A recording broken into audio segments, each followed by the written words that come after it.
Britain में भी continue हुई और लेटर ऑन ऑफ कोर्स हमारी जो हिस्ट्री है वो ब्रिटेन से बहुत लेन देन है, ब्रिटेन की पार्लियामेंट से इन्फ्लुएंस्ड है, राइट। तो लेटर ऑन हमारी कंट्री में भी यही सिस्टम कंटिन्यू हुई और हमारे जो फाइनेंस मिनिस्टर थे इस तरीके की बैग में आने वाले साल के इनकम और एक्सपेंडिचर का स्टेटमेंट लेकर आते थे और दैट्स व्हाई इसको बाद में ये बैग को बजट कहा गया, right, and that's how it started being known as the budget. So budget और कुछ नहीं है, बजट एक बैग है, राइट। बट हकीकत में जो बैग के अंदर है वो प्रेजेंट किया जाता है और वो है फिनेंशियल स्टेटमेंट।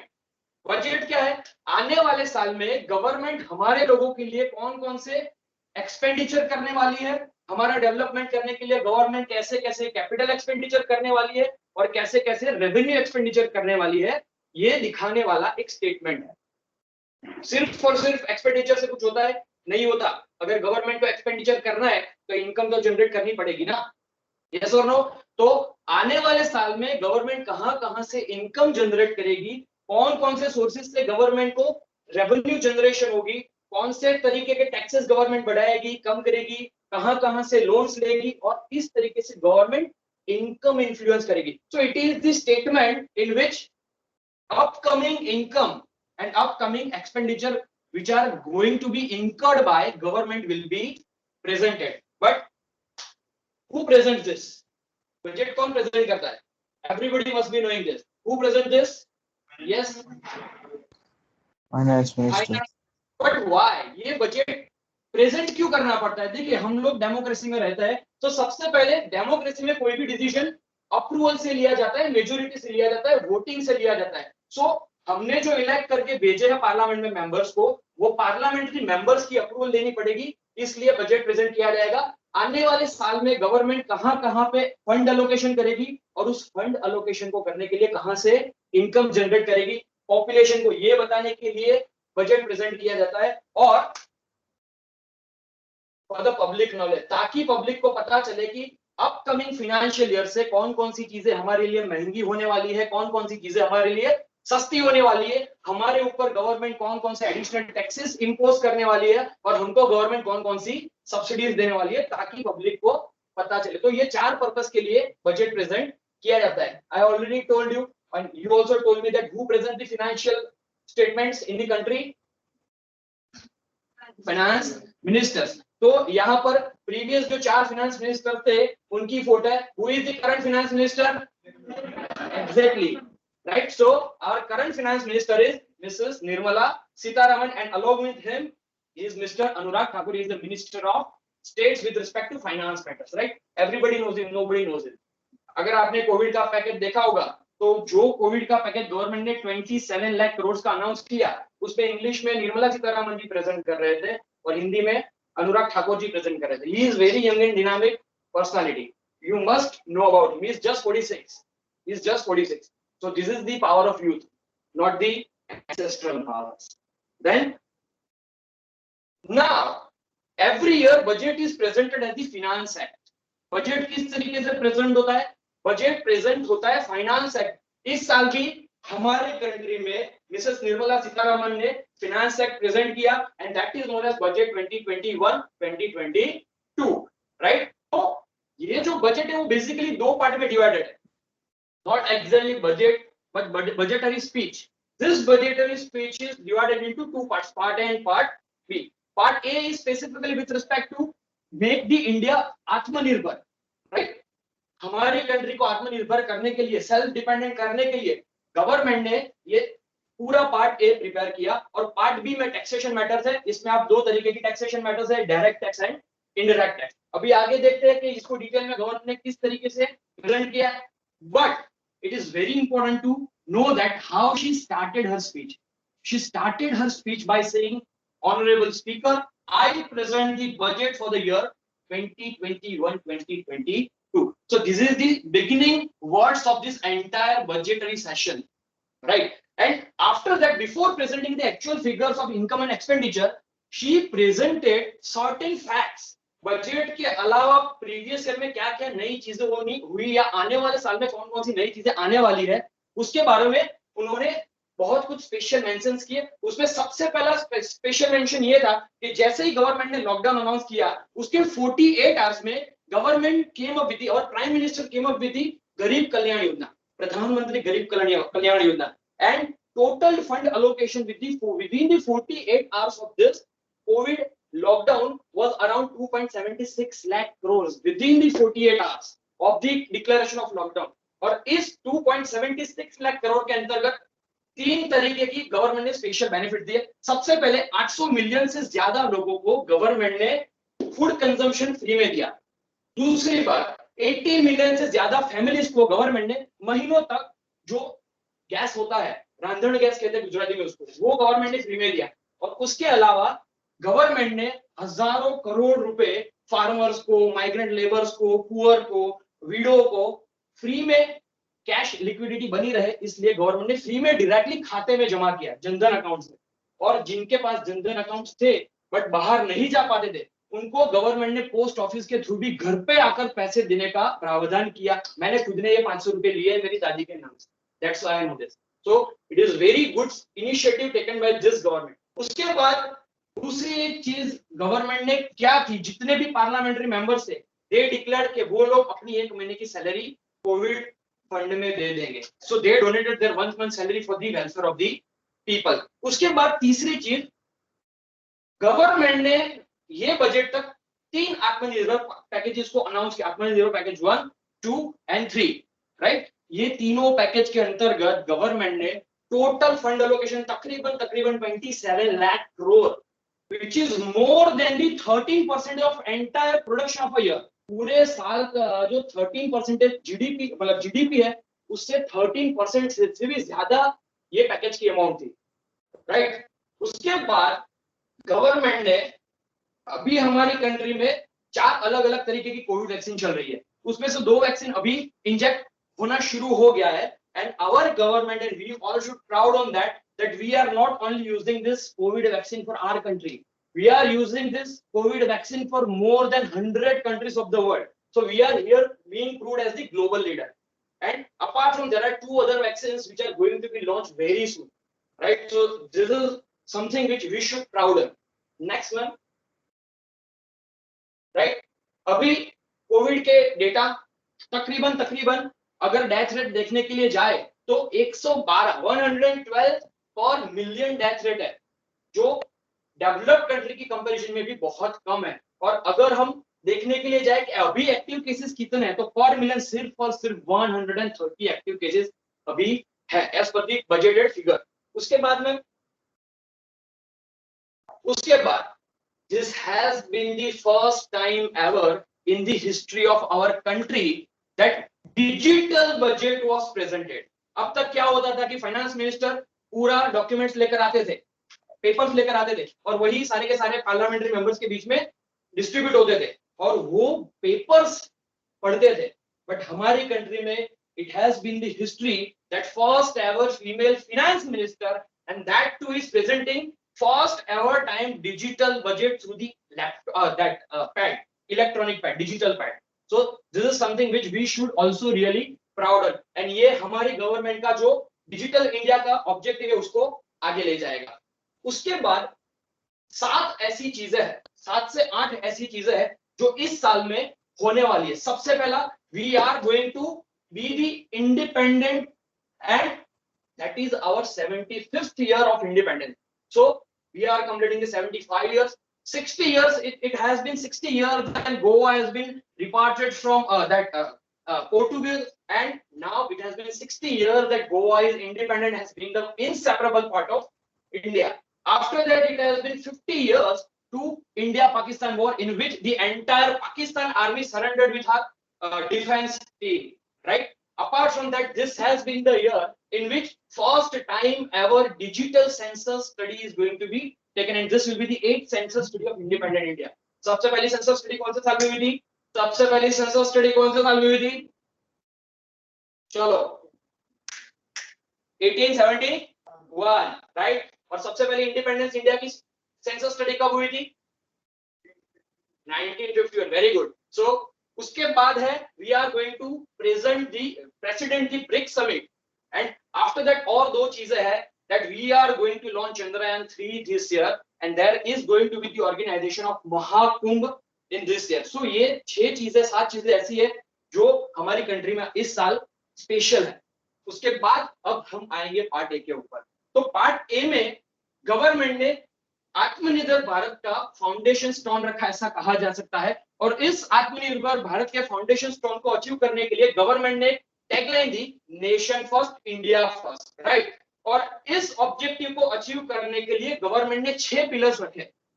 6 चीजों में गवर्नमेंट इंप्रूवमेंट करने जा रही है, जिसपे सबसे है हेल्थ एंड वेलबींग, दूसरा है physical and financial capital and infrastructure, तीसरा, ये सारे के सारे हम आगे डिस्कस करेंगे डिटेल में नेक्स्ट स्लाइड में। तो सबसे पहला है health and wellbeing. Health and wellbeing का गवर्नमेंट का ये ऑब्जेक्टिव है कि 3 तरीके के इंप्रूवमेंट होने चाहिए। सबसे पहला है प्रिवेंटिव इंप्रूवमेंट्स, मतलब कि डिजीज होने से पहले ही हम अपने आप को प्रिवेंट कर ले। दूसरा है मान लो कि डिजीज हो गया तो इसका क्या करना है, इसको क्योर करना है, तो क्यूरेटिव। और तीसरा है ओवरऑल वेलबींग, राइट। प्रिवेंट करो, क्योर करो और ओवरऑल वेलबींग करो। तो हेल्थ सेक्टर को लेकर गवर्नमेंट ने बहुत सारा लिस्ट है लंबा, 7 चीजें है। सबसे पहला हेल्थ सिस्टम को इंप्रूव करना, दूसरा न्यूट्रिशन, तीसरा सारे के सारे लोगों को प्योर ड्रिंकिंग वाटर फैसिलिटी मिलती रहे, चौथा है स्वच्छ भारत स्वस्थ भारत, पांचवा है पॉल्यूशन कंट्रोल, छठा है स्क्रैपिंग पॉलिसी और सातवां है वैक्सीनेशन, राइट। तो सबसे पहला नेक्स्ट स्लाइड में हेल्थ सिस्टम को इंप्रूव करने के लिए गवर्नमेंट ने क्या किया। देखो 3 तरीके की हेल्थ सिस्टम होती है, primary health care, secondary health care और टर्शियरी हेल्थ केयर। गवर्नमेंट ने तीनों की तीनों स्ट्रक्चर को स्ट्रेंथ प्रोवाइड करने के लिए 64,180 करोड़ का पैकेज अनाउंस किया है, जो आने वाले 5 से 6 सालों में गवर्नमेंट इंप्लीमेंट करने वाली है। देखो अभी बीइंग द इकोनॉमिक स्टूडेंट आपको ये समझना चाहिए कि ये इस साल का नहीं है, ये कितने साल का है, आने वाले 6 साल का, right. So this is second. Health system को इंप्रूव करने के लिए गवर्नमेंट ने बहुत कुछ किया है, बहुत सारी लेबोरेटरी एस्टैब्लिश करने की बात की है, बहुत सारी जगह पे WHO के साथ और दूसरी गवर्नमेंट के साथ मिलकर नई नई लेबोरेटरी एस्टैब्लिश करने की बात की है। उसके अलावा बहुत सारी जगह पे primary health care centres, multi speciality hospitals, vaccination development, new hospitals, बहुत सारी चीजें गवर्नमेंट पूरे का पूरा इनिशिएटिव लेकर आने वाले सालों में आ रही है। इसको डेफिनेटली देखेंगे। उसके बाद है न्यूट्रिशन। गवर्नमेंट ने 2015 में ऑलरेडी न्यूट्रिशन मिशन 1 लॉन्च कर दिया था। उसके बाद गवर्नमेंट 2 नई स्कीम्स लॉन्च की। एक स्कीम थी the supplementary nutrition programme and the Poshan अभियान।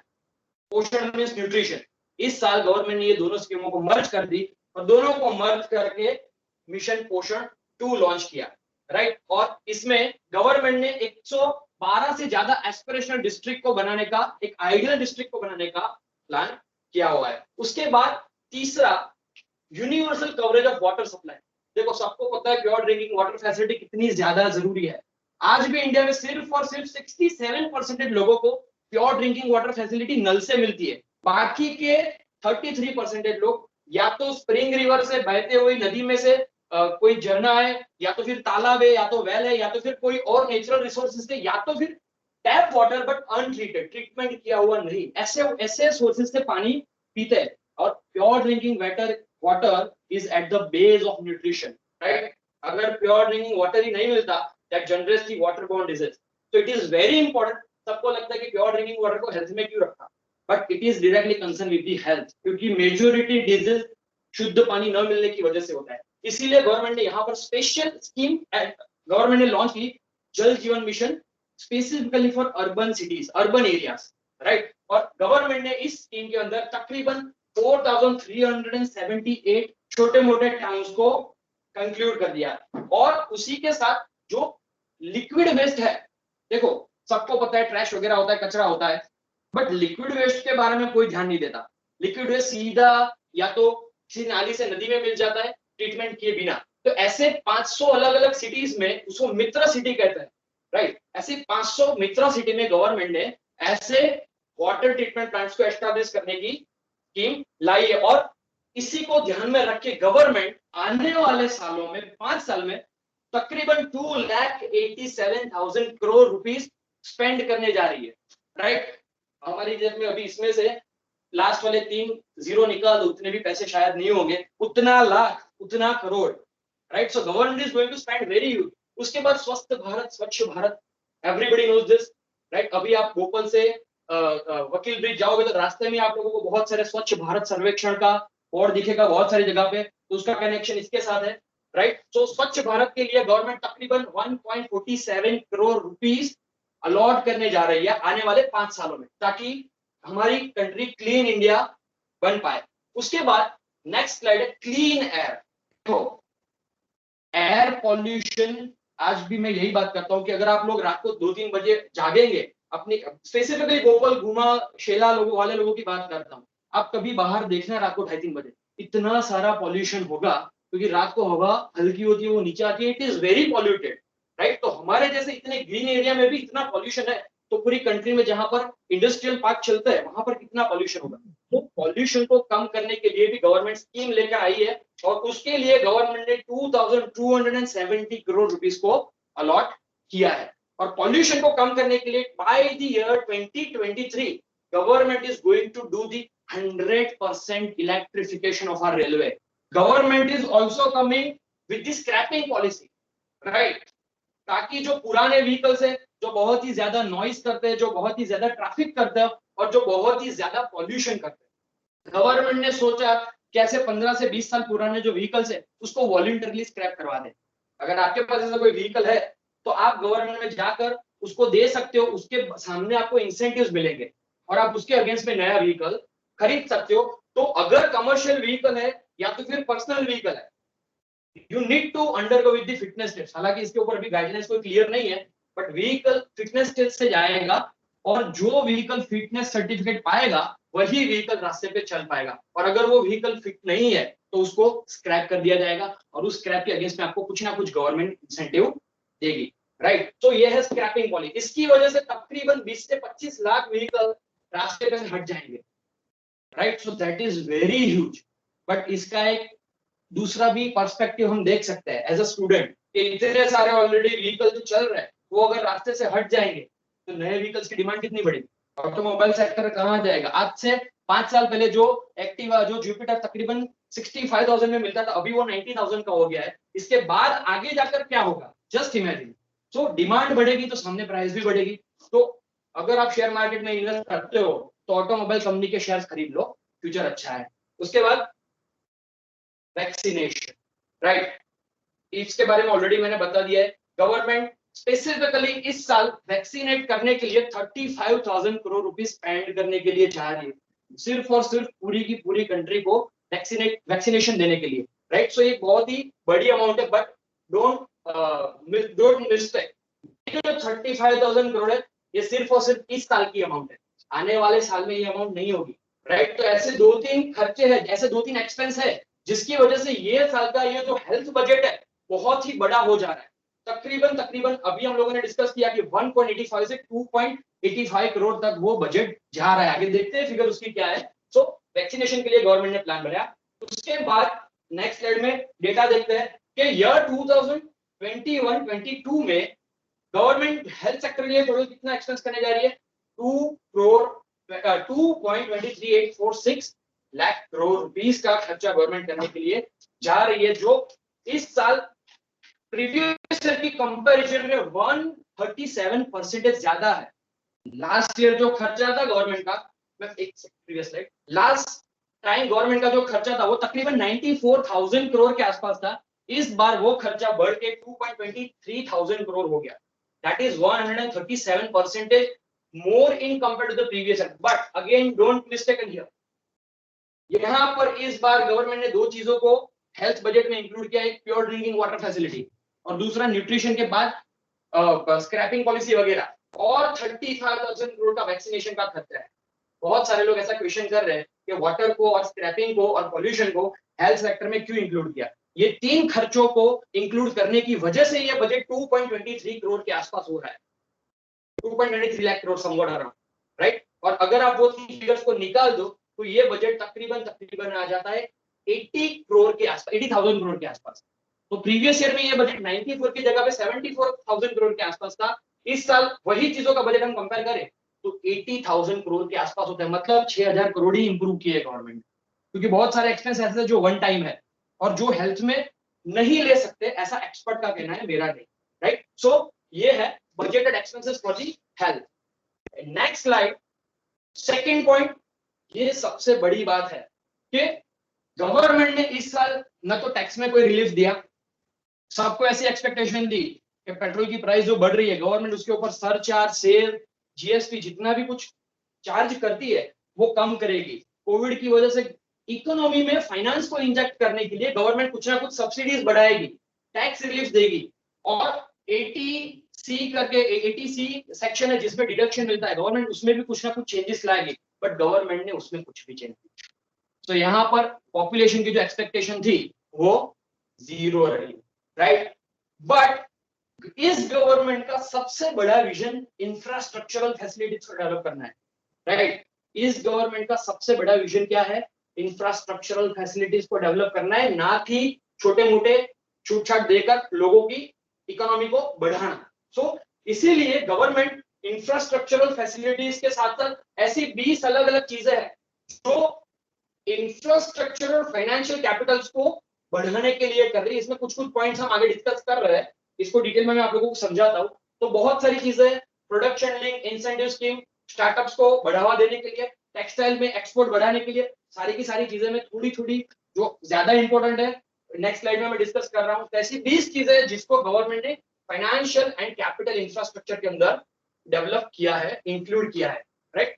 सो सबसे पहला है Bharat production linked incentive schemes, PLI बोलते हैं इसको। सबको पता है, आपने अगर आप व्याख्यान सुनते हो या तो फिर ऐसे इलेक्शन कैंपेन्स को सुनते हो तो पिछले 2 साल से हमारे प्रधानमंत्री बोल रहे हैं कि by the year 2025 we are targeting to make our economy $5 trillion economy. शायद सुना होगा। तो इसी टारगेट को ध्यान में रखे गवर्नमेंट एक नई स्कीम लेकर आई है, राइट। उसे शॉर्ट में पीएलआई कहते हैं। यहाँ पर गवर्नमेंट 13 सेक्टर्स के लिए, 13 सेक्टर्स के लिए गवर्नमेंट तकरीबन 1.97 लाख रुपीस का, 97 लाख करोड़ रुपीस की अनाउंसमेंट करने जा रही है। नेक्स्ट स्लाइड में। दूसरा है टेक्सटाइल। सबको पता है पहले इंडिया में अहमदाबाद टेक्सटाइल का मैनचेस्टर कहा जाता था, राइट। बट आज पूरी टेक्सटाइल इंडस्ट्री चाइना चली गई है, राइट। बहुत सारी ऐसी इंडस्ट्रीज है जो यहाँ से शिफ्ट होकर चाइना चली गई क्योंकि इंसेंटिव वहां पर ज्यादा मिलते हैं, तो आज उनको कपड़ा भी इंपोर्ट करना पड़ रहा है। There are companies which exports textiles to India. जो हम एक्सपोर्ट करते थे आज वो हमें इंपोर्ट करना पड़ता है, राइट। शायद हमारे घर में जो चादर वगैरह, पर्दे, कर्टेन, सब कुछ जो बेडशीट्स वगैरह है सारी की सारी चाइना से होकर यहाँ पर आती है।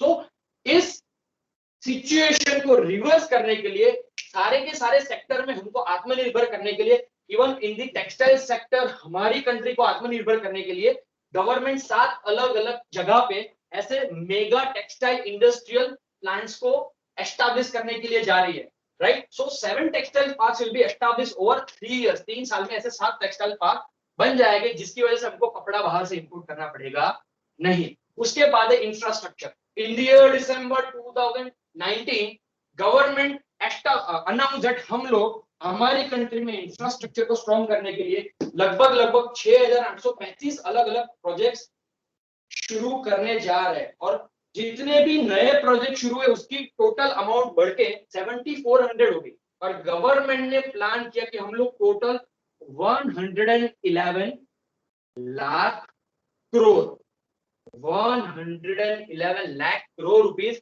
इंफ्रास्ट्रक्चरल फैसिलिटीज को डेवलप करने के लिए अलॉट करने वाले हैं। और जिसमें पिछले 1.5 साल में 15 महीनों में गवर्नमेंट ने अपने 217 प्रोजेक्ट कंप्लीट कर दिए हैं। और लगभग 40% ऐसे प्रोजेक्ट्स है जो अभी पाइपलाइन में है, जिसका 60% काम कंप्लीट हो चुका है। और ये 217 प्रोजेक्ट्स की कीमत 1.10 लाख करोड़ रुपीस। इतने प्रोजेक्ट्स गवर्नमेंट ने पब्लिक को दे दिए कि now you can use it. उसके बाद इंफ्रास्ट्रक्चरल फैसिलिटीज की ही बात करते हैं तो national investment policy is a specific target which government is committed to achieve over the coming year. मतलब कि आने वाले 5 सालों में गवर्नमेंट का एक टारगेट है कि हमको लगभग 7,400 प्रोजेक्ट्स ऐसे हैं जो हमको पब्लिक को दे देने। तो उसके लिए गवर्नमेंट ने 3 स्टेप्स वाला प्लान बनाया, उसको डिटेल में डिस्कस नहीं करते। Will be moving on to the next slide, right. Infrastructure financing, infrastructure facility create करनी है तो पैसे तो चाहिए। तो इंफ्रास्ट्रक्चर को फिनांस करने के लिए गवर्नमेंट एक बॉडी, एक बैंक एस्टैब्लिश करने के लिए जा रही है, जिसका स्पेसिफिकली काम क्या होगा, इंफ्रास्ट्रक्चर सेक्टर को फिनांस प्रोवाइड करना, और उसे कहा जाएगा डेवलपमेंट फाइनेंशियल इंस्टीट्यूशंस, डीएफआई कहा जाएगा। और इस डेवलपमेंट फाइनेंशियल इंस्टीट्यूट को एस्टैब्लिश करने के लिए गवर्नमेंट 20,000 करोड़ रुपए देने जा रही है, ताकि कैपिटल इन्वेस्टमेंट हो पाए। और गवर्नमेंट का ये टारगेट के आने वाले कुछ सालों में ये 20,000 करोड़ का इन्वेस्टमेंट 5 लाख करोड़ तक पहुंच जाए, right. So this is very huge. Next one, next is sharp increase in capital budget. Capital expenditure जो गवर्नमेंट का होता है वो प्रीवियस ईयर में 2020-21 में 4.12 लाख करोड़ था, राइट। जो expected by the end of the year, जो साल कंप्लीट होते होते 4.12 लाख करोड़ से बढ़ के 4.37 लाख करोड़ हो गया, राइट। और इस साल इसमें बहुत ही ज्यादा इंक्रीज है, 5.54 लाख करोड़।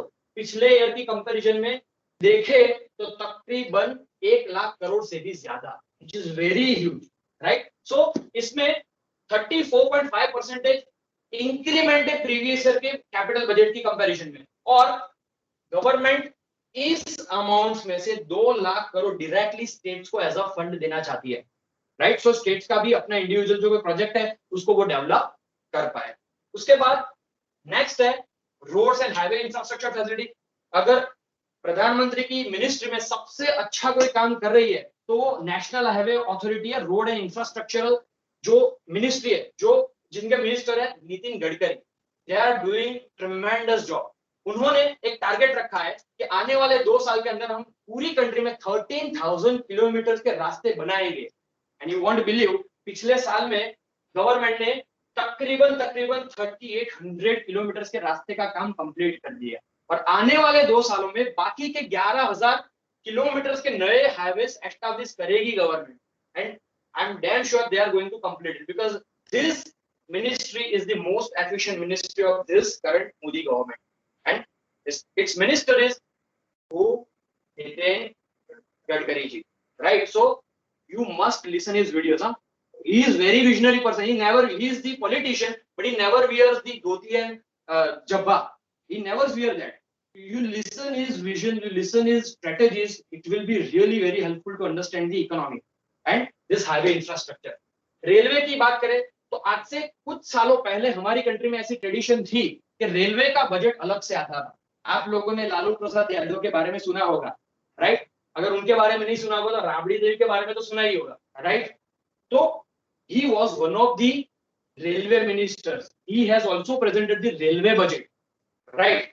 बट इस मोदी गवर्नमेंट का ऑब्जेक्टिव ये है कि मिनिमम गवर्नमेंट कम से कम होनी चाहिए, बट गवर्नेंस कॉम्प्लायंस सबसे ज्यादा होनी चाहिए। इसीलिए गवर्नमेंट ने रेलवे का बजट प्रेजेंट करना अलग से सेशन आवर्स में प्रेजेंट करना बंद कर दिया और उसको मेन फाइनेंस बजट के साथ कंपाइल कर दिया, ताकि पार्लियामेंट के अंदर बाकी के जो इंपॉर्टेंट बिल्स है उसके ऊपर पूरा एक दिन वो लोग स्पेंड कर पाए। उसके बाद पूरी कंट्री में अभी इंफ्रास्ट्रक्चर को और ट्रांसपोर्टेशन को डेवलप करने के लिए गवर्नमेंट क्या क्या प्रोजेक्ट ला रही है। गवर्नमेंट पूरी कंट्री में, ये मिनिस्ट्री पूरी कंट्री में आने वाले कुछ सालों में रास्तों के ऊपर 18,000 करोड़ रुपीस का खर्चा करके 20,000 नई बसों को रास्तों पे दौड़ाने का प्लान कर रही है, जिसके लिए गवर्नमेंट 18,000 करोड़ रुपीस को स्पेंड करने का प्लान करेगी। इसके अलावा इंडिया में बहुत सारी जगह पे, बहुत सारी सिटीज में तकरीबन 702 किलोमीटर की मेट्रो ऑलरेडी चल रही है, राइट। और मेट्रो, बीआरटीएस और आरटीएस अलग अलग चल रही है। गवर्नमेंट का आने वाले सालों में 5 ऐसी टीआर 1 और टीआर 2 सिटीज है, जो सिटीज है चेन्नई, बेंगलोर, कोची, नागपुर और नासिक। इस 5 टीआर 1 टीआर 2 सिटीज के अंदर गवर्नमेंट 88,000 करोड़ रुपए स्पेंड करके मेट्रो की फैसिलिटीज को हमारी सिटीजन्स को देने के लिए जा रही है। So that is very huge, right. So this is urban infrastructure, city का इंफ्रास्ट्रक्चर स्ट्रेंथ करने के लिए। उसके बाद है पेट्रोलियम एंड नेचुरल गैस। सबको पता है कि हमारी कंट्री में मेजोरिटी जो 6 लाख से ज्यादा विलेजेस है उसमें मेजोरिटी लोग अपना चूल्हा वो लकड़ी से या तो फिर किसी और ईंधन से जलाते हैं। उनको नेचुरल गैस या तो फिर कोई तरीके का गैस मिलता नहीं है। इस मिनिस्ट्री ने प्लान किया है कि हर एक घर में गैस कनेक्शन मिलना चाहिए। Each and every city, each and every village of our country must get the gas connectivity, ताकि उनको ऐसे वहां की जो औरतें हैं उनको ऐसे हर दिन दूसरे दिन लकड़ियां इकट्ठा करने के लिए न जाना पड़े। सो ये इस प्रोजेक्ट के अंदर भी गवर्नमेंट बहुत ही अच्छा काम कर रही है और बहुत ही ज्यादा से ज्यादा लोगों को गैस कनेक्शन मिल पाए उसका गवर्नमेंट का प्रयास है। तो आज तक टोटल 8 करोड़ लोगों को गैस कनेक्शन मिल चुका है। गवर्नमेंट और भी ट्राई कर रही है कि आने वाले साल में इस गैस कनेक्शन में +1 करोड़ का इजाफा हो, और इसके लिए गवर्नमेंट बहुत कुछ एफर्ट करिए। बट सबसे इंटरेस्टिंग बात, पूरे बजटरी ये लेक्चर में मैंने कहीं पे भी जम्मू कश्मीर लेह लद्दाख का नाम नहीं दिया। आर्टिकल 370 और 35 हटने के बाद सबसे पहली बार इस बजट में गवर्नमेंट ने जम्मू एंड कश्मीर में गैस कनेक्शन प्रोवाइड करने का प्लान किया है। So this is a big step. उसके बाद अगर बात करें तो एफडीआई, आप लोग पढ़ चुके हैं एफडीआई का फुल फॉर्म क्या होता है? Very good, foreign direct investment, right. तो आज तक you told about Leh Ladakh. Yeah, just I want to like to add in this. In the first time of Indian history, there will be a central university which will be established in the Leh Ladakh. That was also mentioned. Sorry to interrupt. No, sir. So, sir has said that first time in the history of India, Leh Ladakh में एक central university establish होने के लिए जा रही है। आज तक वहां पर कोई सेंट्रल यूनिवर्सिटी नहीं थी, राइट। तो that is very huge and that is going to help them educating their youth. फिर हाँ, एफडीआई, आज तक गवर्नमेंट का ऐसा ऑब्जेक्टिव था कि इंश्योरेंस सेक्टर में हम किसी बाहर की कंट्री को या किसी बाहर की कंपनी को यहाँ पर आके इन्वेस्टमेंट नहीं करने देंगे, राइट। बट गवर्नमेंट अपना बर्डन कम करना चाहती है, minimum governance maximum government, right, minimum government maximum governance. तो इंश्योरेंस सेक्टर में एफडीआई की लिमिट गवर्नमेंट 49% से बढ़ाकर 74% करने के लिए जा रही है। उसके बाद इंक्रीजिंग, नेक्स्ट स्लाइड में, recapitalisation of public sector banks. Public sector banks, उनकी नॉन परफॉर्मिंग एसेट्स बढ़ती ही जा रही है। विजय माल्या, नीरव मोदी, ऐसे लोग बढ़ते ही जा रहे हैं हमारी कंट्री में, राइट। तो ऐसे लोगों के ऊपर कंट्रोल करने के लिए या तो फिर ऐसे लोगों की वजह से बैंक को जो लॉस हुआ है उसको कंपेंसेट करने के लिए गवर्नमेंट 20,000 करोड़ रुपीस बैंक्स को देने के लिए का प्लान कर रही है। So government is going to provide 20,000 crore for recapitalisation. After that deposit insurance, ये बहुत ही इंटरेस्टिंग चीज है। आप लोगों ने यश बैंक का सुना होगा कि यश बैंक पूरी लॉस में जा रही है, तो बहुत ही सारे डिपॉजिटर्स वहां पर रश कर दिए अपने पैसे को विड्रॉ करने के लिए। बट आरबीआई ने क्या किया? यश बैंक को फ्रीज कर दिया, उसकी विड्रॉल्स को फ्रीज कर दिया। अभी आपके उस बैंक में 5 करोड़ रुपए भी हो सकते हैं, बट 5 करोड़ रुपए बैंक को देने के लिए आपके बैंक के पास है ही नहीं, आपको देने के लिए बैंक के पास है ही नहीं। तो इस सिचुएशन में आरबीआई ने क्या किया था कि अगर ऐसी कोई भी बैंक बैंकरप्ट होती है तो वी आर अश्योरिंग यू कि आपका अगर बैंक में अकाउंट है और आपके पैसे, तो we will give you 1 lakh rupees. आपको सिर्फ 1 लाख रुपए वापस मिलेगा। You will get only 1 lakh rupees. But this year this government has increased this deposit insurance from 1 lakh to 5 lakh. That is really very huge. मतलब कि अभी यश बैंक जैसी कोई बैंक आती है जो बैंकरप्ट होने की कगार पर है, तो और उसमें आपके पैसे हैं, राइट, तो आपको 1 लाख रुपए नहीं, बट कितने रुपए मिलेंगे? 5 लाख रुपए। थोड़ा बहुत रिलीफ है ये, राइट। नेगेटिव नहीं सोचते हैं, ऐसा सोचते हैं कि कोई बैंक बैंकरप्ट ना हो, हमको ये इंश्योरेंस यूज करने की जरूरत भी, right. Next is company matter. देखो, मैं हर बार बोलता हूं कि इकोनॉमिक्स और ओसीएम मेजॉरिटी लोग कैसा सब्जेक्ट गिनते हैं? Theoretical, but it is not at all theory, it is more practical than accounts and stats. Company matters आप लोग ऑलरेडी चैप्टर पढ़ चुके हैं, चैप्टर नंबर 6 11th में आ चुका है। उसी को ध्यान में रखकर यहाँ पर गवर्नमेंट ने कंपनीज मैटर को कौन सी तरीके से इस बजट में चेंज किया। तो गवर्नमेंट ने सबसे पहले स्मॉल इंडस्ट्रीज की या तो फिर स्मॉल कंपनीज की डेफिनेशन चेंज कर दी, राइट। स्मॉल कंपनी किसको बोलते थे? ओल्ड डेफिनेशन ऐसी थी कि अगर कंपनी की पेड अप कैपिटल 50 लाख से ज्यादा नहीं है तो उसे स्मॉल कंपनी बोलते हैं, और अगर कंपनी का टर्नओवर 2 करोड़ से कम है तो उसे स्मॉल कंपनी बोलते हैं। बट इस नई डेफिनेशन को गवर्नमेंट ने चेंज कर दिया। चेंज करके पेड अप कैपिटल का प्रोविजन 50 लाख से बढ़ाकर 2 करोड़ कर दिया और टर्नओवर का प्रावधान 2 करोड़ से बढ़ाकर 20 करोड़ कर दिया, राइट। बट सर ये स्मॉल स्केल कंपनीज का फायदा क्या होता है? स्मॉल स्केल कंपनीज को टैक्स में बहुत सारी छूट छाट मिलती है, कॉम्प्लायंसेस में से बहुत सारे प्रोविजंस में से उनको रिलैक्सेशन मिलता है और वो आराम से बिजनेस कर पाते हैं, राइट। तो ये फायदे है और ये डेफिनेशन को चेंज करके गवर्नमेंट ने तकरीबन तकरीबन 2 लाख से ज्यादा कंपनीज को स्मॉल स्केल कंपनी में ऐड कर दिया है। तो इसका फायदा 2 लाख से ज्यादा कंपनीज को होगा, right. Next is OPC. OPC किसको बोलते हैं? Very good, 1% company. आज तक कोई भी एनआरआई इंडिया में आकर 1% कंपनी इनकॉर्पोरेट नहीं कर सकता था क्योंकि उसमें डायरेक्टर भी एक होता है, शेयर होल्डर भी एक होता है, राइट। तो आज तक गवर्नमेंट ने फॉरेनर्स को या तो फिर किसी एनआरआई को 1% कंपनी को इनकॉर्पोरेट करने के लिए परमिशन नहीं दी थी।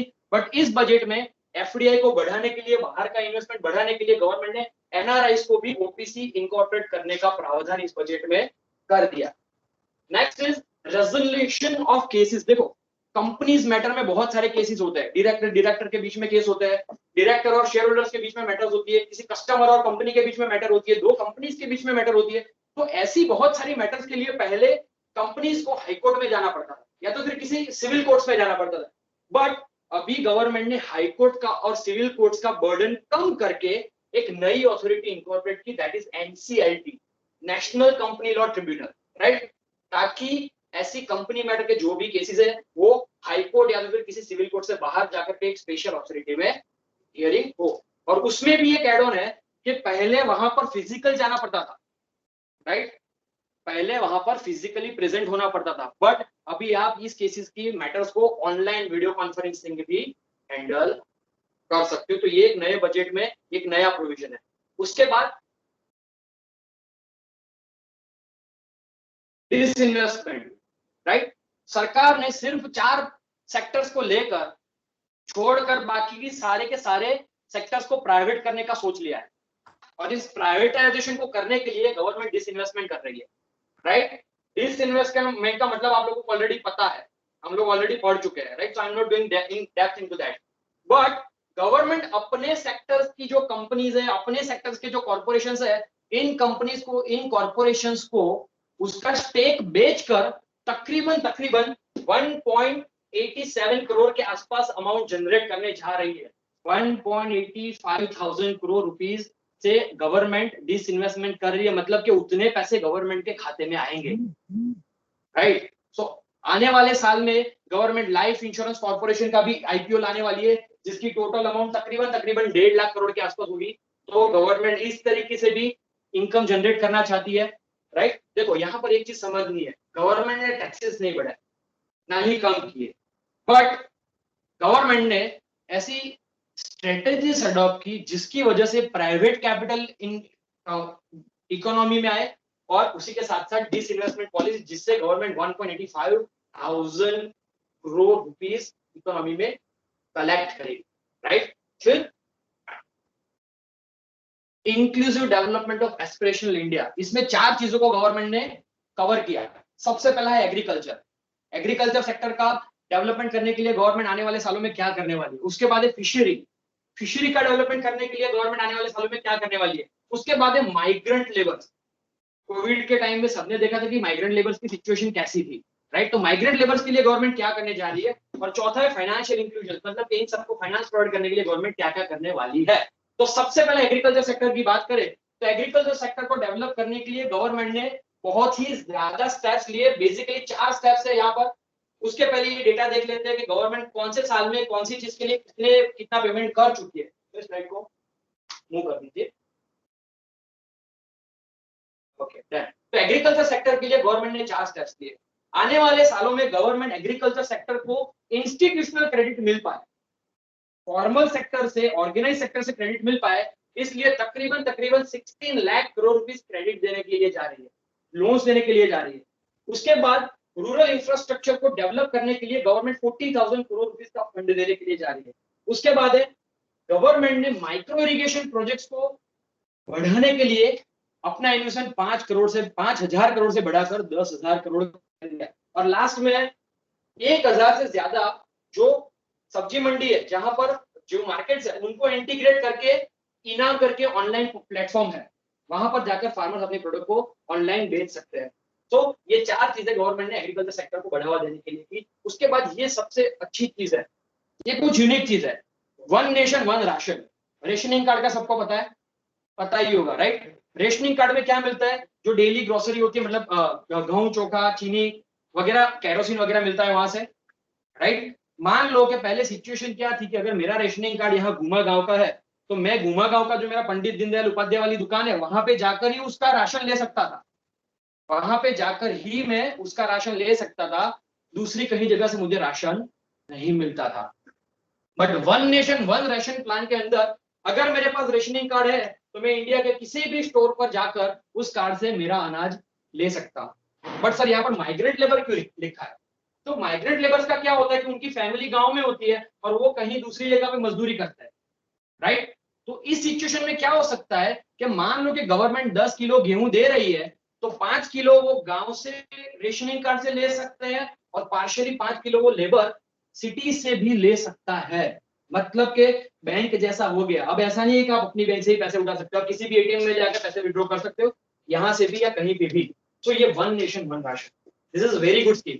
और आज तक 32 स्टेट्स एंड यूनियन टेरिटरीज में ये स्कीम ऑलरेडी चालू हो चुकी है। इस साल गवर्नमेंट बाकी के जितने भी स्टेट्स और यूनियन टेरिटरीज है उनमें ये स्कीम को इंप्लीमेंट करने का प्लान कर रही है। उसके बाद है री इन्वेस्टिंग ह्यूमन कैपिटल, मतलब ये एजुकेशन पॉइंट ऑफ व्यू, ये थोड़ा समझना।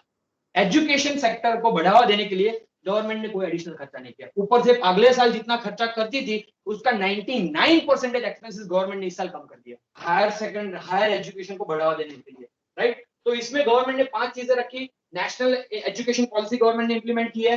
स्कूल एजुकेशन के लिए गवर्नमेंट ने 2 चीजें की, 100 सैनिक स्कूल बनेगी, अलग अलग एनजीओ प्राइवेट सेक्टर के साथ कोऑर्डिनेट करके 100 सैनिक स्कूल बनाने जा रही है गवर्नमेंट। आप सबको पता है कि आने वाले सालों में नई एजुकेशन पॉलिसी इंप्लीमेंट होगी, तो उस एजुकेशन पॉलिसी को इंप्लीमेंट करने के लिए कोई स्कूल्स तो चाहिए, कोई आइडियल स्कूल्स तो चाहिए। तो ऐसी 15,000 आइडियल स्कूल्स को गवर्नमेंट बनाने का प्लान कर रही है। उसके बाद हायर एजुकेशन, सर ने जो लद्दाख वाला बोला हायर एजुकेशन के लिए, सो उसके बाद एससी एसटी वेलफेयर के लिए, शेड्यूल कास्ट शेड्यूल ट्राइब के लिए गवर्नमेंट क्या करने वाली है?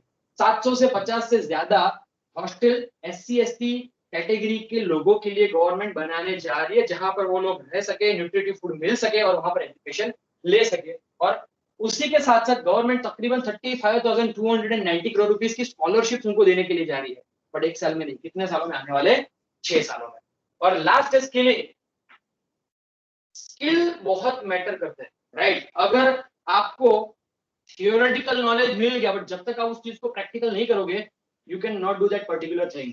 आप वो चीजें नहीं कर सकते, राइट? मैंने पूरी ह्यूमन एटोनॉमी जो भी है वो मैंने पूरा पढ़ लिया, पर जब तक मैं ऑपरेशन नहीं करूंगा तब तक मुझे नहीं पता चलेगा कि उसको ऑपरेट कैसे किया जाता है। मैंने थियोरेटिकली पढ़ लिया कि कंपनी इस तरीके से इंकॉर्पोरेट करते हैं, बट जब तक मैं उसमें प्रैक्टिकली इंकॉर्पोरेट नहीं करूंगा तो मुझे पता नहीं चलेगा कि इसको किस तरीके से इंकॉर्पोरेट किया जाता है। तो ऐसे लोगों को apprentice training, internship training, skill training देने के लिए गवर्नमेंट आने वाले सालों में 3,000 करोड़ रुपए स्पेंड करने के लिए जा रही है। और दूसरी बात, जापान और यूएई के साथ ऑलरेडी गवर्नमेंट ट्रेनिंग एक्सचेंज करने के लिए कॉन्ट्रैक्ट कर चुकी है और आने वाले सालों में ये कॉन्ट्रैक्ट्स बढ़ सकता है।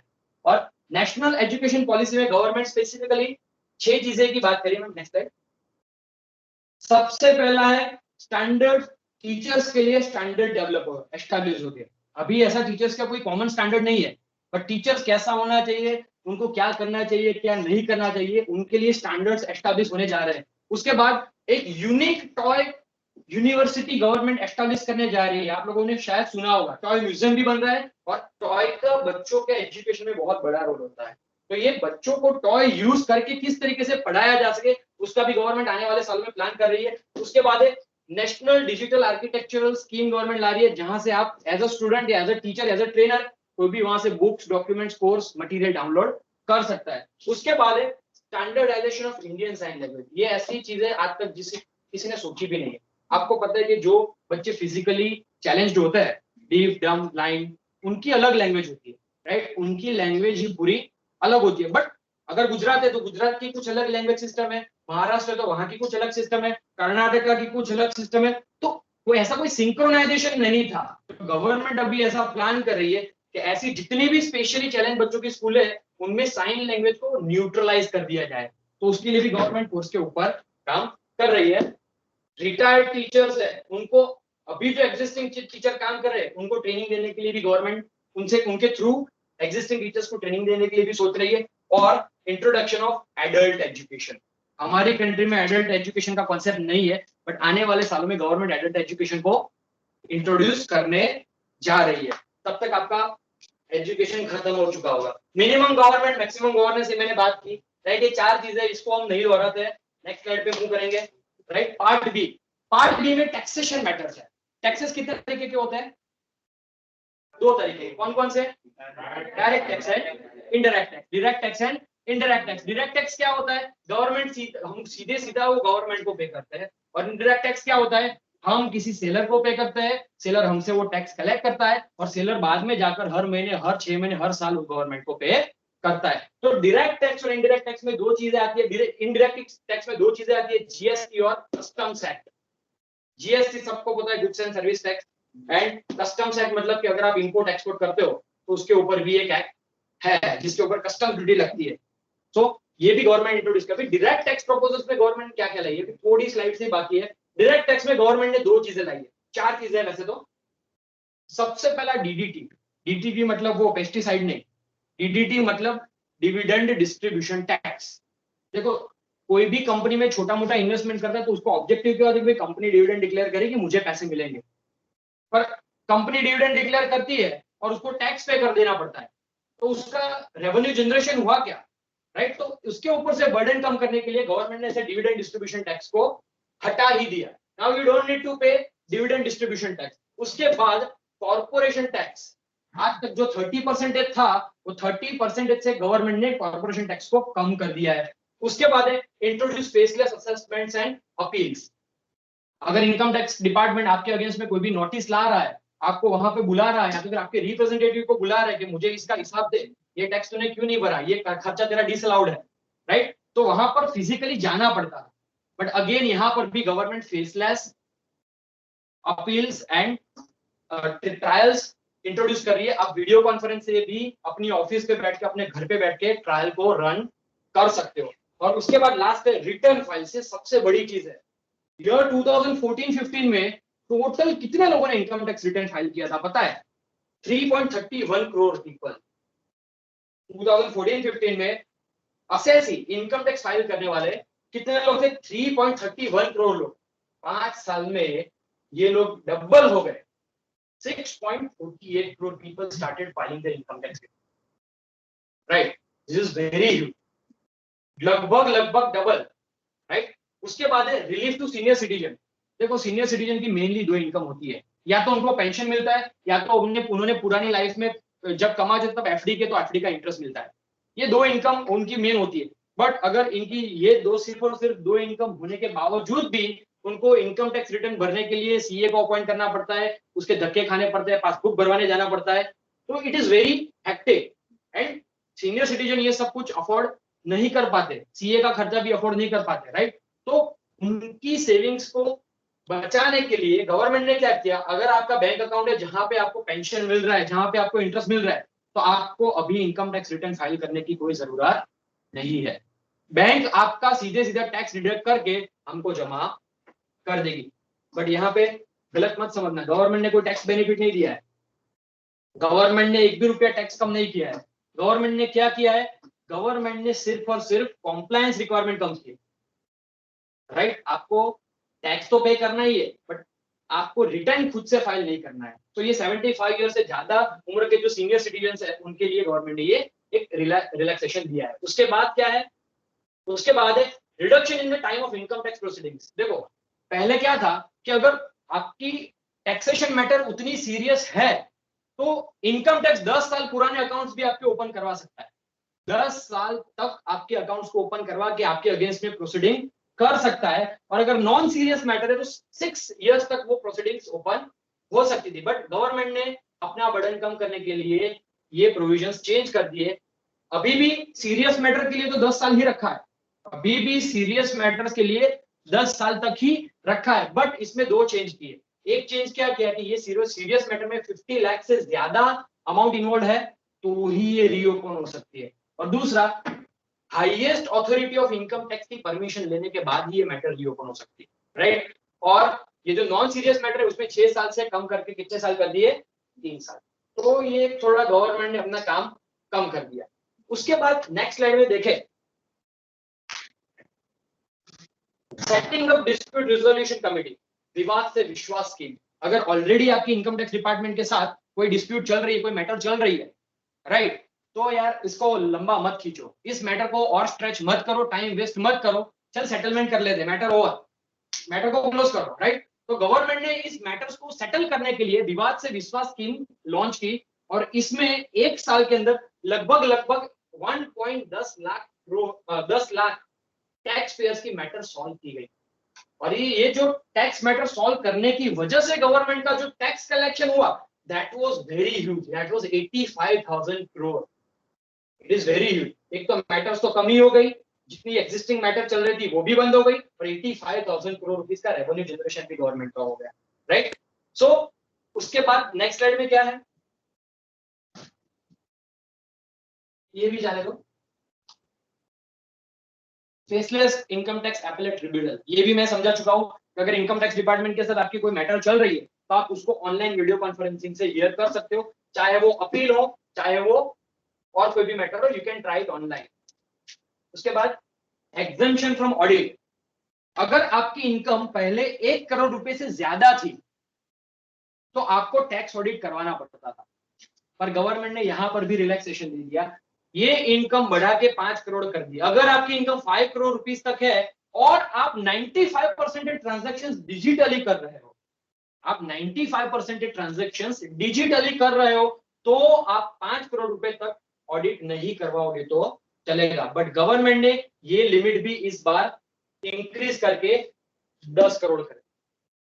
अगर आपकी 95% ट्रांजैक्शन डिजिटली चल रही है और आपका टोटल रेवेन्यू जनरेशन 10 करोड़ रुपए है तो आपको टैक्स ऑडिट करवाना पड़ेगा। नहीं, टैक्स ऑडिट मतलब 50, 60, 70,000 रुपीज, राइट, ये को देने पड़ते हैं। That is very huge. After that affordable housing, सबसे ज्यादा अफोर्डेबल हाउसिंग आज हमारे बोपल, शेला, घुमा ये एरिया में है। अफोर्डेबल हाउसिंग किसको बोलते हैं? जीएसटी की भी डेफिनेशन अलग है, रेरा की भी डेफिनेशन अलग है। जीएसटी ऐसा बोलता है कि ऐसा हाउस जिसका दस्तावेज 45 लाख रुपीस तक का है, जिसका दस्तावेज 45 लाख रुपीस तक का है उसे अफोर्डेबल हाउसिंग बोलते हैं। या तो फिर उसका कारपेट एरिया 60 स्क्वायर मीटर है, या तो उसका कारपेट एरिया 60 स्क्वायर मीटर है, ऐसे हाउसिंग को अफोर्डेबल हाउसेस बोलते हैं। और रेरा ऐसा कहता है कि अगर आप मिडिल इनकम ग्रुप में हो और आपका घर जो खरीद रहे हो उसकी साइज 65 स्क्वायर मीटर तक है तो वो अफोर्डेबल हाउसिंग में आता है। अब भोपाल, घुमा जितने भी एरिया है वहां पर जितनी भी स्कीम चल रही है वो सारी की सारी अफोर्डेबल स्कीम। तो और गुजरात की मैं बात करूं तो अभी गुजरात में लगभग 8,000 कंस्ट्रक्शन साइट चल रही है। कितनी? 8,000 कंस्ट्रक्शन साइट। सिर्फ और सिर्फ अहमदाबाद में ही तकरीबन 1500 से ज्यादा कंस्ट्रक्शन साइट एग्जिस्टिंग चल रही है। और ये पूरी की पूरी जितनी भी कंस्ट्रक्शन साइट चलती है उसकी total valuation 2.30 lakh crore rupees है, and that is the second highest in entire India. हमारे स्टेट में इतनी सारी कंस्ट्रक्शन साइट चल रही है और उतनी ही दूसरी आएगी वो अलग। That is very huge. तो ऐसे अफोर्डेबल हाउसिंग के लिए, अफोर्डेबल हाउसिंग में आप देखोगे ना तो room size 10x10, 10x11, 10x12, that's it. 3 BHK आपका रूम घर है तो 10 square feet by 10 square feet, 10 square feet by 11 square feet और 10 square feet by 12 square feet का आपका घर होगा। और हॉल भी 10x10x14 या मैक्सिमम 15, बालकनी नहीं मिलेगी, और मिल गई तो नसीब। तो इसे अफोर्डेबल हाउसिंग कहते हैं। एक मैंने स्ट्रक्चर यहाँ पर रखा है। तो ऐसे अफोर्डेबल हाउसिंग के लिए अगर आप लोन ले रहे हो तो आपको हर साल 1.5 लाख रुपए तक का एग्जेम्पशन मिलता है, डिडक्शन मिलता है। मतलब कि 1.5 लाख रुपए आपकी इनकम में से कट जाएंगे, ये 1.5 लाख रुपए के ऊपर आपको टैक्स पे करना पड़ेगा नहीं। गवर्नमेंट ने ये स्कीम 1 साल बढ़ा दी। जो बिल्डर अफोर्डेबल हाउसिंग लेकर आता है, अफोर्डेबल हाउसिंग की स्कीम लेकर आता है, उसको 1 साल तक कोई टैक्स पे करना रहेगा नहीं। और अगर ऐसे ही कोई अफोर्डेबल रेंटल हाउसिंग बनता है उसको भी 1 साल तक कोई टैक्स पे करना रहेगा नहीं। This is again boosting the housing sector. उसके बाद रिलीफ टू स्मॉल ट्रस्ट, अगर एजुकेशनल ट्रस्ट है या तो फिर हेल्थ ट्रस्ट है, उनकी इनकम 1 करोड़ तक है तो उनको कोई टैक्स पे करना रहता नहीं था। ट्रस्ट होना चाहिए, राइट, एजुकेशन ट्रस्ट या तो फिर हेल्थ ट्रस्ट, राइट, 1 करोड़ रुपए तक कोई इनको इनकम टैक्स पे करना रहता नहीं था। अब ये इनकम बढ़ाकर 5 करोड़ कर दी, 5 करोड़ रुपए तक अब कोई टैक्स पे करना रहेगा नहीं।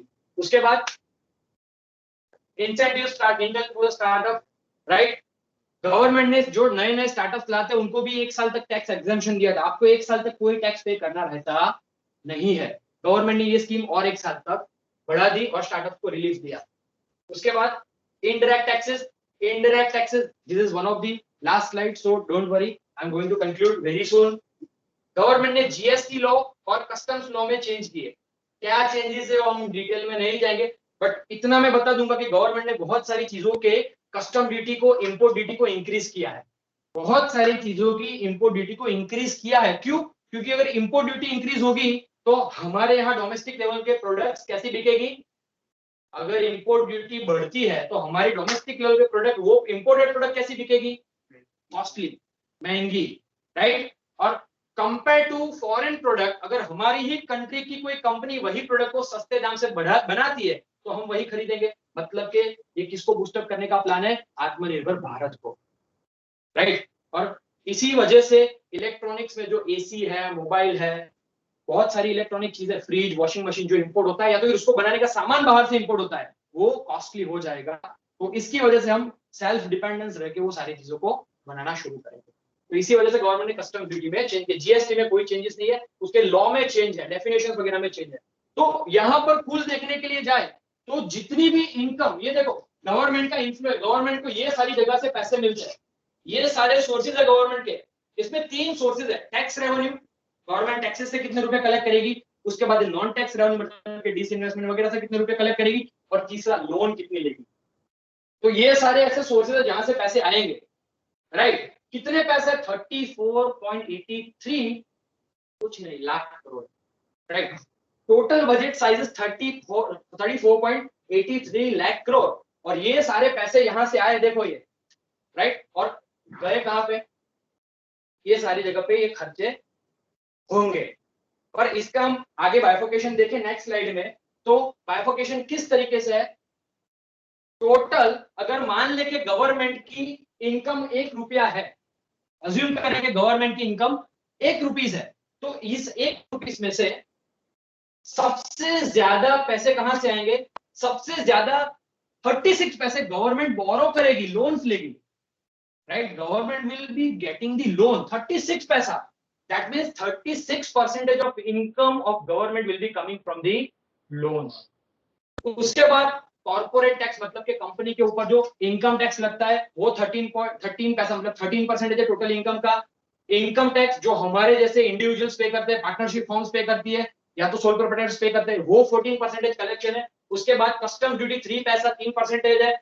यूनियन एक्साइज ड्यूटीज 8% है। जीएसटी सबसे ज्यादा रेवेन्यू जनरेशन गवर्नमेंट कहां से कर रही है? जीएसटी में से। वो पूरी बजटेड इनकम का 15% रेवेन्यू जनरेशन करती है। और नॉन टैक्स रेवेन्यू 6 पैसा और नॉन डेट कैपिटल रिसीव्स 5 पैसा। यहां से पैसे आएंगे और गवर्नमेंट इस पैसों को खर्च कहां पे करेंगी? सेंट्रली स्पॉन्सर्ड स्कीम्स में नौ, ये अलग अलग जगह पे गवर्नमेंट पैसे अपने खर्च करेगी। बट यहां पर एक चीज हम देखने के लिए जाए कि एज ऑलवेज हर साल की तरह हमारी गवर्नमेंट का बजट का नेचर क्या होता है? घाटे का, राइट। हम देखने के लिए जाए तो इस साल गवर्नमेंट की जो रेवेन्यू, जो रिसिप्ट्स है लोन्स के अलावा की, गवर्नमेंट की जो रिसिप्ट्स है उससे कहीं ज्यादा खर्चा है।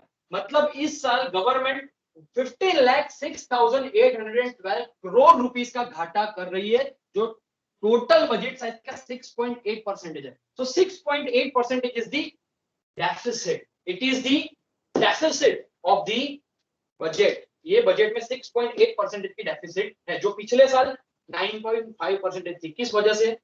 कोविड की वजह से। ये गवर्नमेंट को बहुत सारा खर्चा करना पड़ा था। तो ये साल गवर्नमेंट टारगेट कर रही है कि ये डेफिसिट कम होकर 6.8% होगी। बट अब ये क्वेश्चन होना चाहिए कि सर गवर्नमेंट इतनी इनकम जनरेट करती है, यहां से इनकम जनरेट करती है, वो इनकम कम है और खर्चे ज्यादा है। कितनी इनकम जनरेट की गवर्नमेंट ने, तो इस स्लाइड में देखते हैं। रिसिप्ट है 19,76,000 समथिंग करोड़ रुपीस। गवर्नमेंट की टैक्स नॉन टैक्स रिसिप्ट लगभग 19.76 लाख करोड़, और उसके सामने गवर्नमेंट खर्चा कितना कर रही है, 34 लाख करोड़ के आसपास। तो इनकम 19 लाख करोड़, एक्सपेंस 34,000 करोड़, बाकी के पैसे आएंगे कहां से? बाकी के पैसों को क्या बोलते हैं? डेफिसिट। इतने पैसों की घट पड़ी, इतने पैसों का घाटा होगा गवर्नमेंट को, that's why it is called deficit.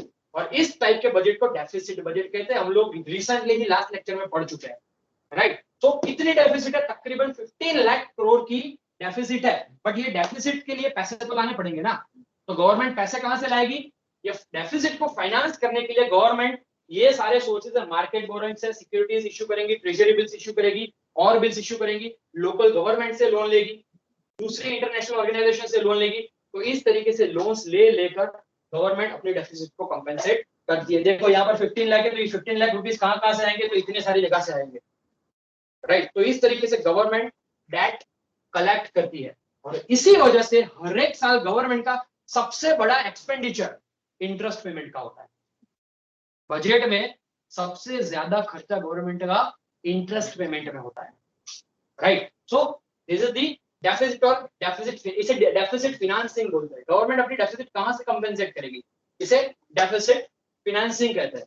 Is that clear? So these are the sources of income and expenditure of government, और इस इनकम और एक्सपेंडिचर के स्टेटमेंट को बजट बोलते हैं। आई जस्ट एक्सप्लेन कि गवर्नमेंट ने आने वाले साल में कहां से इनकम जनरेट करेगी, कहां पे एक्सपेंसेस करेगी, और उसकी पूरी डिटेल हम लोगों ने डिस्कस की।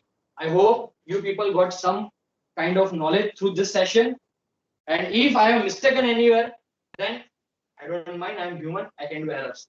So